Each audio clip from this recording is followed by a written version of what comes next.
Hoje a gente vai discutir um princípio cabalístico que diz que bênçãos não podem existir em coisas limitadas ou contadas, e vai ver duas vezes em que isso foi exceção na história bíblica. Eu sou Yair Alon e esse é o Zohar Diário.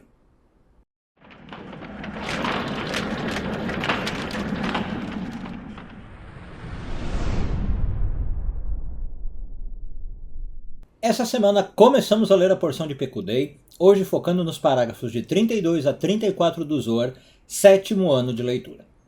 Bem, como eu falei antes da vinheta, existe um conceito cabalístico de que coisas limitadas não recebem bênção. Acho que é bem óbvio, né? Se eu ponho limitação em algo, eu não deixo a bênção fluir, tá? E qual que é uma das maneiras de a gente limitar coisas, segundo a Kabbalah? É você contar as coisas, você atribuir números a elas, tá?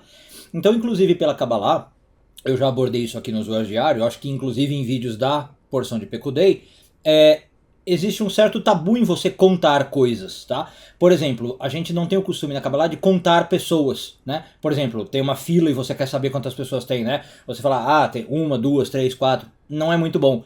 Se você precisa contar pessoas na Kabbalah, é bom você contar de 2 em 2, 2, 4, 6, 8 ou 3 em 3 para a limitação ser menor, né? 3, 6, 9.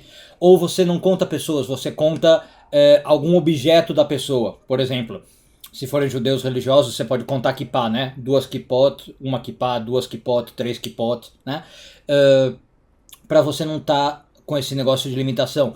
Para quem fez meu curso de Kabbalah e dinheiro, a gente também falou isso, né? Você ficar contando centavos, contando o troco, contando dinheiro pequeno, não é uma boa coisa. Você está limitando o fluxo de dinheiro. Enfim, porque tem esse princípio cabalístico, então, de que a bênção não reside em coisas limitadas, em coisas contadas.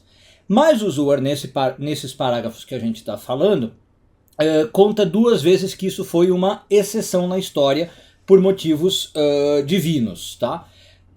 Quais são as duas exceções que o Zohar traz? Uma delas foi o tabernáculo, que é o que a gente está lendo nessa porção.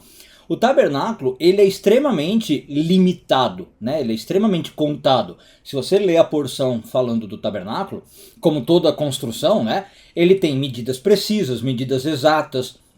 Você tinha que fazer a parede de tal tamanho, a cortina de tal tamanho, os utensílios de tal tamanho, a grama de ouro que você ia usar, né? Tudo extremamente contado e pesado. Mas, apesar disso, o Zohar diz, isso não limitou a bênção do tabernáculo. Qual que é a bênção do tabernáculo? Deus poder habitar ali e a luz divina se manifestar. Então ali foi uma exceção, tá? Apesar da contagem e da limitação, a luz se manifesta livremente. E o segundo caso que o Zohar conta é uma história que a gente também já mencionou aqui no Zohar Diário, que aliás eu sempre recomendo que as pessoas leiam. É uma história de um capítulo ali no Tanakh, na Bíblia Hebraica, Reis 17, 1 Reis 17, a história da viúva que abriga o profeta Elias, né? Dei uma lida, é uma história bem interessante. Para quem não conhece, basicamente, o profeta Elias tem que fugir, né, por um momento ali da vida dele, e ele é abrigado por uma viúva, e uma hora essa viúva era muito pobre, né? E ele fala assim, olha, faça um pão para mim. E essa viúva vivia só com o filho.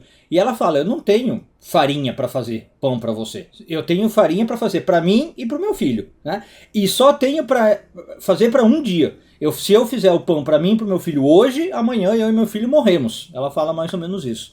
E o Elias fala para ela, não se preocupe, pode fazer, faz o pão para mim primeiro, depois faz para você e para o seu filho que a farinha vai dar e sobrar. E realmente é o que acontece. O jarrinho de farinha que ela tinha, ela fala que tinha farinha numa panela, né? Dá e sobra. Ela tinha farinha e óleo. E dá e sobra e aquela farinha fica praticamente eterna, né? Então o Zohar conta que é um outro caso na história em que, apesar de ser uma farinha limitada e contada, extremamente racionada, ela não impediu de ter uma bênção e aquela farinha se multiplicou eternamente. Ali por um caso, eu não vou analisar toda a história, mas por um caso também divino, por influência de Elias, né, que é um profeta, um homem divino, e por uma história de reencarnação que ele tinha com aquela viúva, com aquele menino, filho da viúva, que inclusive na história vai ser ressuscitado, né? O menino morre e o profeta Elias traz ele de volta à vida, tá? Então são esses dois casos que o Zohar traz. Mas via de regra, né, tirando esses casos super excepcionais de Moisés e o tabernáculo e de Elias e a viúva, não é uma boa ideia a gente contar demais, limitar demais, porque a gente evita bênçãos de virem. E a gente então ser cuca fresca, vamos falar assim com isso, né? A gente não se preocupar com números e com limitação, ajuda a bênção a fluir, portanto a vida a ser mais abundante, né? E a luz do Criador se manifestar com mais facilidade.